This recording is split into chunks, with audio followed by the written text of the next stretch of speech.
The idea that Honorable Kyagulanyi or any politician is untouchable because he's a politician, and if police legitimately arrest him, there will be riots, is not acceptable and must never be repeated. Is not acceptable and must never be repeated. Mukatambi kenkuzanyidde Gen.M7 alabula agamba nti mmwe mwenna abagamba mbu simanya politician yenna simanya Honorable Kyagulanyi bw'anaakwatibwako wajja kubeerawo okwekalakaasa. Gen.M7 agambye ekyo mukyerabire tekijja kubeerawo. Ampuliriza ebigambo byongedde okubanga bikaawa. Tukimanyi bulungi nnyo nti no Robert Kyagulanyi Ssentamu Mitembo yali atambuza yalina enteekateeka ezitambuza ekibiina kye ekya NUP okuggulawo offices bitundu by'eggwanga ebyenjawulo era nga yali ayina ebitundu by'amaliriza nga kigambibwa nti yali addako ebitundu bya wano mu Buganda region. Era mpuliriza bannayuganda bangi mu kibuga Kampala, Masaka, Wakiso bamwesunze. Wabula ebyo byonna nga bigenda mu maaso, poliisi yayimiriza enkuŋŋaana ze. Egenda oyimiriza enkuŋŋaana waliwo enteekateeka Kyagulanyi Ssentamu gye yayina okuba nga ayolekera munda mu ggwanga erya Canada. Njagala tusooke tuwulire ku mwogezi wa poliisi biki byayogera. Wabula ne Kyagulanyi Ssentamu yamwanukula. Katusooke tuwulire eby'omwogezi wa poliisi then nzije tweyongereyo. They have defiantly continued to indicate that they are going to proceed with the second phase. But they must be aware that as the police, we have a duty to police public meetings. Okay, Kyagulanyi Ssentamu mu bigambo bye agamba tetulina kusaba poliisi lukusa. Tulina gitegeezaako butegeeza nti tuli wano yo etuwa obukuumi. Nedda twabawandikira kubategeeza kubanga tewali tteeka lyonna mu mateeka ga Uganda litwetaagisa kusaba lukusa poliisi okukola bye tulina okukola. Mu statement ya Mwami Kasigazi yeefudde awera ebikolwa ebiri mu mateeka eby'ekibiina ekyobukulembeze ekiri mu mateeka. Tetugenda kugondera biragiro byonna bya bumenyi bw'amateeka. Etuwa obukuumi kuba omulimo gwayo to keep law and order. Kitegeeza tetulina kusaba poliisi obusi buvunaanyizibwa bwayo. Wabula nga sinnaba kuba nga nkwolekeza ku Gen.M7 okukakasa nti nno Kyagulanyi Ssentamu bw'aba avudde ebweru w'eggwanga akwatibwe. Bw'aba avudde ebweru w'eggwanga mu America gy'ali akwatibwe. Njagala oba olyawo tusooke tubeeko akatambi ka munnayuganda ke tulaba omukyalo ono eyayolesa obuvumu obw'enjawulo. Yalaze nti oba olyawo mu Uganda waliwo abalina obuvumu era abasobola okwogera. Gw'olina obuvumu obwenkana obwono abaffe ebigambo byayogera obisapootinga oba tobisapootinga katumufune. Ndabika bulungi. Bino mbyogere ku ly'eggwanga lyange bannange ekimala kimala. Kisuse eby'omulamuzi. Bannayuganda muyina akatengo mugamba mbu Bobi ali mu kulya ssente era Bobi simanya mbu bamukoze batya. Mwagala omwana mulenzi akola atya alwanye ekimala amale kweyambula mpala zijje mwasigale bwerere atambule bwerere ku street mulyoke mmanye nti abalwanirira temwerwanirira. Lwaki mmwe mwennyini temwefaako? Yavaayo n'ayita ku street mu kifo ky'okumugoberera mwaddamu kudda bbali kudduka muyina akatengo mulaba mmambe mu musajja yatumanya nti nno bannayuganda tulina akatengo kasita yatutegeera ne bw'aba tagenda kyagenda tukola kasita akwatayo abantu 10 ffenna nga twekukuma ffenna nga twekweka ng'olwo tutiitira omusajja atuli bubi. Kakati tuneenunula tutya tunalwana tutya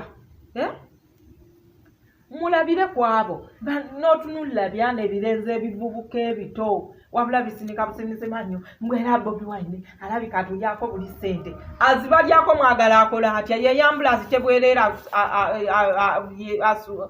asule bwerwa mulyoke mumanye mwe mwennyini mulemye okwerwanirira. Bwe muteve mune mwejjamu akatenga akakemmamba keze baleeta oyo omusajja tasobola kutta abantu bawera 10. bw'aba waakututta bangi nnyo ajja kututta abantu 50 oba 70 ne bwe kiba 10 naye tekijja kumalawo ggwanga nga bo we bategena mu nsiko ne babeerayo abantu 27 n'emmundu 3 nga bazze okulwanyisa amagye ga bukadde na bukadde miliyoni oba emitwalo ameka naye nga basobola okugenda ne balwana olutalo ne balumaliriza. Naffe tetugenda mu nsiko, tweyiwe ku kkubo naffe tubeereko ng'abantu, tweyiwe ku kkubo.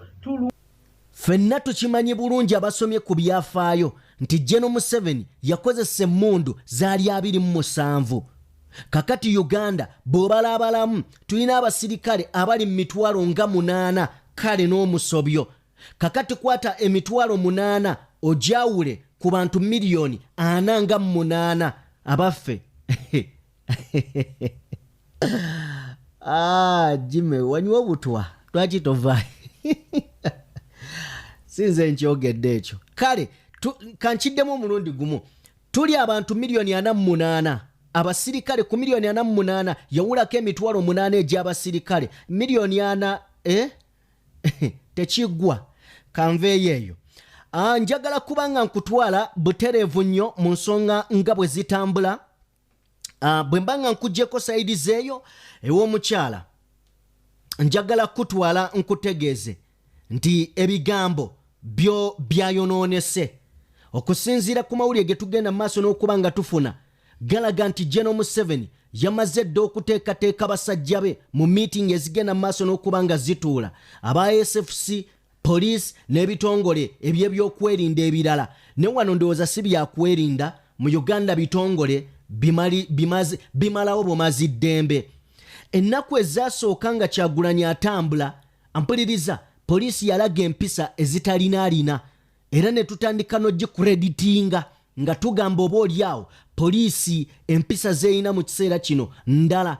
Neera Kyagulanyi Ssentamu yatutegeeza nti kano akalembereza tebakatuwadde kubanga baagala, bakatuwadde olw'ensonga twaloopa mu ICC International Criminal Court ne tugamba nti bano batumalako mirembe. Akalembereza ke tulina kokka kwe kubanga mwami Museveni akimanyi bamuggyako ssente, bamuggyako obuyambi, ayina emisango miyitirivu mu International Criminal Court. Kati bw'agattako gino ng'ate ne kamera zitutunuddemu, kyonna ekitukolebwako ensi yonna international community ziraba. N'agamba ekituyambyeko ye kamera. Ekyokubiri bye bikolobero ebingi mwami Museveni byakoze mu kiseera kino nga UN emuggyako ensimbi, World Bank emuggyako ssente, yeewala okuddamu okukola ebikolobero ebirala. Kale nno kye kituwadde akalembereza. Kinajjukirwa nti Kyagulanyi Ssentamu bino byonna okubeerawo byava mu speech ziyajja akola okwetoloola eggwanga, but eyamala eggobe mu kibya yali yeeruweero. Eyo mwe yayogerera buli kimu oba oliawo ekyamuli ku mutima, wadde nga kyamuli ku mutima nga ye ne naffe bye bituluma. Naawe mpuliriza bye bikuluma. Enjawulo nti gwe oyinza okuba toyina platform kw'oyisizaako ddoboozi. Bye bigambo Kyagulanyi Ssentamu byavaayo. Mu kiseera kino gavumenti yali erwanagana na numbers, obungi bw'abantu abaali bakulumulukuka okuva mu different corners nga bagenda maaso n'okuba basinkana Kyagulanyi Ssentamu. Mu kiseera kino bwe balaba nga namba ziganye, omusajja buli lunaku ayongera kubeera w'amaanyi kubanga amazima gali nti Bobi Wine akuba to the fullest, akuba. Ovanga ku musajja akola speech, n'akola speech gy'akoze Kagadi nga tefaanagana na gy'akoze Kisoro, gy'akoze Mayuge nga tefaanagana. Guy ali very intelligent. Alo yaŋŋamba nti Gen.M n'ageza afuna ku bwongo bwa Bobi Wine, addayo mu church n'asiiba ennaku n'ebisiibo nga yeebaza Mukama Katonda. Katonda tagaba byonna, akuwa taatawo nga w'amaanyi, taata n'amuwa omwana nga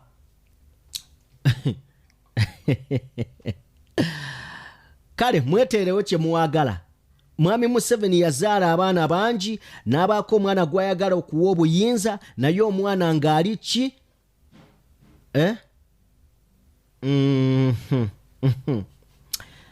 Jimekola ebyakuleese. Okay. Mbadde nkugamba wamuhozi pitiddeyo buyitizi kati museka ki? Ayo mwagala kwonooneka nga museka ki? Gye nomuwoza amagezi gayina ogamanyi gwe. Kale katuveewo awo. Naye Katonda tali nsonyiwa. Kale bwe mbanga neeyongeddeyo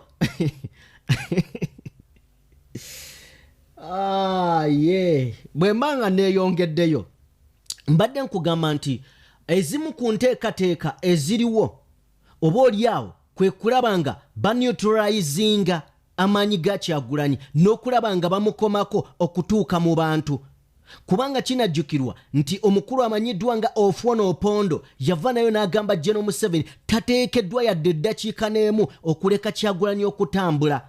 Bangi mu balabe ba propagandist ba NRM nga bavaayo bagamba Gen.M7 eno nsobi gye wakola okuleka Bobi Wine okutambula. Amazima gali nti omusajja w'amaanyi. Kyokka abalya Gen.M7 mu ngalo bano ba Kabanda akina kana akalinga empiki ka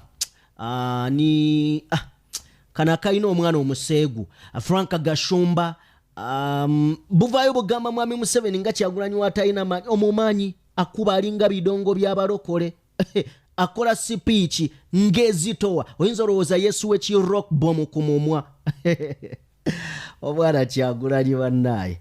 So mwami Museveni yatandise ku nteekateeka basajja be ze bamugamba naye bino ebigambo nga mwami Museveni wateekateeka enteekateeka ezikwata Kyagulanyi sentamu ne percussions eziyinza okuvaamu azisuubire wadde yeekaaza ne yeekalambiriza nga bw'atasobola kukkiriza abantu kwekalakasa olw'okuba Kyagulanyi.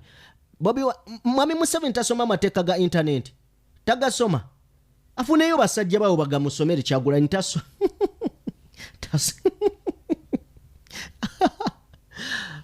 Kyagulanyi weekoze bintu mu nsi ya Museveni.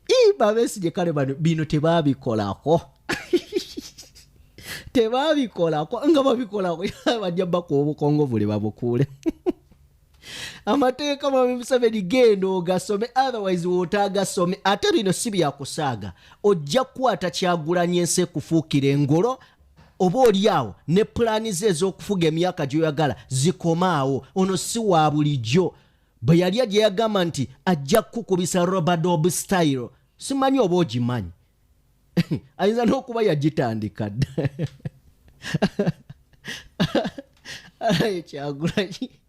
Kyagulanyi oli musajja wambwa nnyo. Ukwata otya omusajja obukulu ogwoyo n'otandika omwogeza oluli. So Museveni yavimba nako. Museveni yavimbako naga nange nva mu ghetto. Nva mu ghetto nakulira wali ekatwe. Nga Museveni. By the way, bidiga byakusaga but Museveni eggwanga wandirirekedde emirembe mu bantu b'okwata Kyagulanyi muleke. Ekyo kyonyize nkikusaba muleke ave ebweru w'eggwanga atambule agende. Ensi mwandigirese n'esigala nga bw'ebadde oba oliawo kubanga entambula ze tolabyeko bavubuka nti nno babadde boonoona ebintu by'abantu. Towuliddeko akayana nti baamubbye. Towuliddeko muntu avuddeyo n'agamba nti bano we baali batambula byali bwe biti. Kakati mwandikutte poliisi nejja ku kkubo naddala trafiki oba oliawo n'ab'ebyokwerinda ebirala kuba tukimanyi nti Bobi Wine omuntu omulala yenna asobola omutuusaako obuzibu. Bw'amutuusaako obuzibu kituulamu mmwe kati kibakakatako muwa obukuumi. Naye mwandibadde muteekawo like enkola ne mugamba nti kakati bwe zibeera enguudo bbiri ayite sayidi eno gye baba bakozesa okusinziira gy'alaga. Kakati zino emmotoka zandibadde ziyite eno thani okuvaayo ne muyimirira mu kkubo ly'omusajja. Mbabuulira oyo God sent oyo yasindikibwa Katonda kuba mukimanyi bulungi nti oba oliawo tumuwagira naye abasinga ku ffe tetwalowooza nti Bobi Wine yajja okkulumya omutwe naye olwali amazima ali ku interview yali TV ki babuuza bibuuzo birawo omusajja omukulu odda ku Bobi Wine. Kati Bobi Wine yafuuka kirooto kya ntiisa gye muli. Beere serious. Tutambula ne Sheikh Ashraf omusomi wa dduwa amunoonyeeko gwalina ebizibu ebyenjawulo kaviza kaagaana oyagala kugenda bweru wa ggwanga bufumbo bwatabuka my friend teweesibaako nnyanja ya bizibu noonya Sheikh Ashraf amale ensonga ezo azimalanga. bwe mba nga nkwongeddeyo mukwano gwange njagala kuwabula ebitongole ebyokwerinda ate nga kyensinziirako ke kalembereza ke mwateekawo. Mwandibadde muleka enkuŋŋaana z'omusajja ne zitambula mu mirembe ne ziggwa.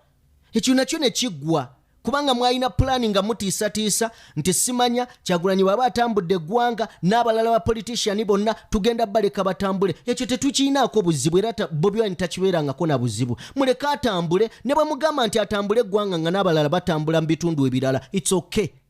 Naye ebyokumukwata temwekuulira kwega muleke kwefuula njoka. Kutta nnyiniyo ng'ate nga bw'afa naye egenda. Banaye temufuuke enjoka ge mazima. Ate enjoka mmwe kale ne bwe mugenda cause temukyalina ddiiru eri awo. Naye ate ffe twagala obulamu mullo. Nze mbabuuli obulamu mbwagala. Abasajja banyoolamuko emikono emabega gwali gwakuna. Banyoolamu emikono ng'abanaye akaana kange naye kakati okuva Kyagulanyi Ssentamu we yasalendalinga n'agamba nti njagala ndabe ku baana bange nga bawasa, njagala ndabe nga bafumbibwa, naye kati tebikyankwatako. Naffe abamu tugamba oba oli awo omwana omuleka mu nsi kino ekisassalala.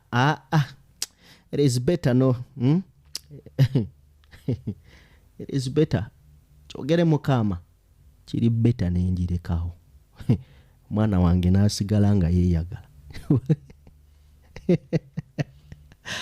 Alright. Osanyuwe nengenda balekera wano. Akalowoozo kange akasembayo Mwami Museveni. Wandibadde otegeera emyaka mwoli ekyo kimu. Maboogerera poliisi mumanye Uganda tekoma ku Mwami Museveni. Ekyokubiri Gen.M7 bino si byansikirano. Ekyokuna kye kiba kisembayo bannyongereko. Ekisembayo Mwami Museveni ensi togenda gitwala. Ensi togenda gikungula.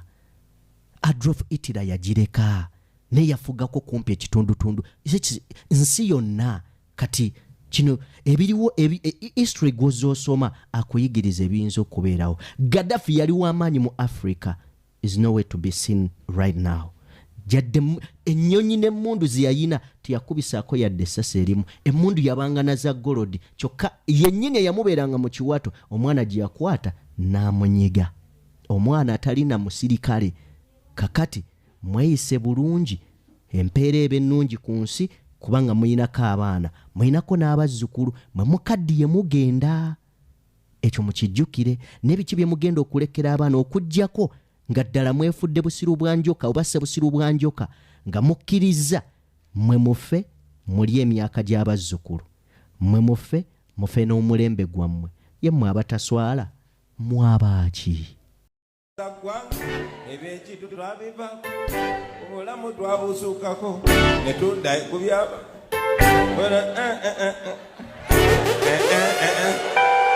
byetuliko kati birala nnyo byakujjako mukadde. Byetuliko birala nnyo byakujjako mukadde. Ate si mukadde yekka ne babbi banne bonna.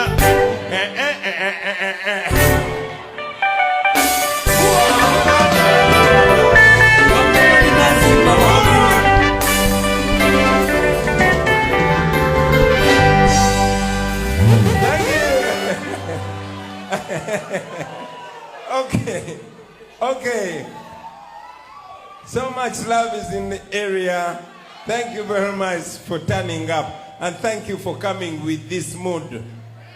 You know, somebody said, and I agree, that we, the people of Uganda, are so much full of fun.